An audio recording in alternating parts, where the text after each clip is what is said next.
வணக்கம். டாக்டர் புவனேஸ்வரன் பேசுகிறேன், cardiologist, Coimbatore BST hospitals. இப்போ பரபரப்பாக நம்ம எல்லாரும் பேசுகிற விஷயம் பார்த்தீங்கன்னா, மயோனிஸை பேன் பண்ணிட்டாங்க.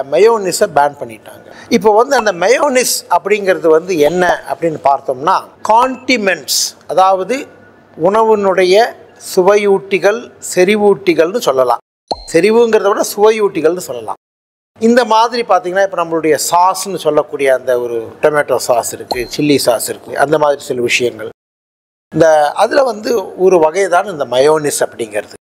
இது ஏன் பரபரப்பாக பேசப்படுது அப்படின்னா, நம்முடைய அரசாங்கம், தமிழக அரசாங்கம் கேரளா, தெலுங்கானாவுக்கு பிறகு இதை ஏப்ரல் 8ஆம் தேதியிலிருந்து இந்த மயோனிஸை சாப்பிடக்கூடாது அப்படின்னு சொல்லியிருக்காங்க.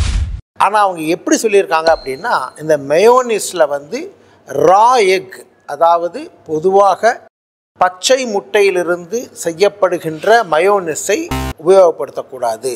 ஏனென்றால் அதில் ஈகோலை, சால்மனல்லா என்கின்ற சில பாக்டீரியாக்கள் காரணமாக ஒருவருடைய உடல்நிலை பாதிக்கப்பட்டு அவர்களுக்கு பலவிதமான கோளாறுகள், முக்கியமாக அஜீரண கோளாறுகள், வாந்தி, காய்ச்சல், வலி, வயிறு உப்புசம் மாதிரி நிறைய வரலாம்னு சொல்லியிருக்காங்க. ஆனால் இந்த மயோனிஸ்லேயே வேறு சில விதங்கள்லேயும் அந்த மயோனிஸானது செய்யப்படலாம்.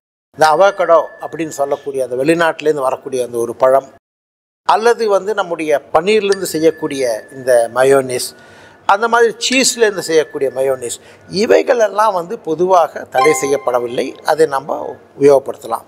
அதனால் இதில் நீங்கள் என்ன தெரிஞ்சுக்கணும் அப்படின்னா, இந்த செறிவூட்டிகளில் எந்த செறிவூட்டிகளாக இருந்தாலும் சரி. இதில் இன்னொரு விஷயமும் நான் உங்களுக்கு சொல்ல விரும்புகிறேன். நம்ம சாஸ் இருக்கு இல்லையா, டொமேட்டோ சாஸ்ன்னு கூட சொல்கிறோம்.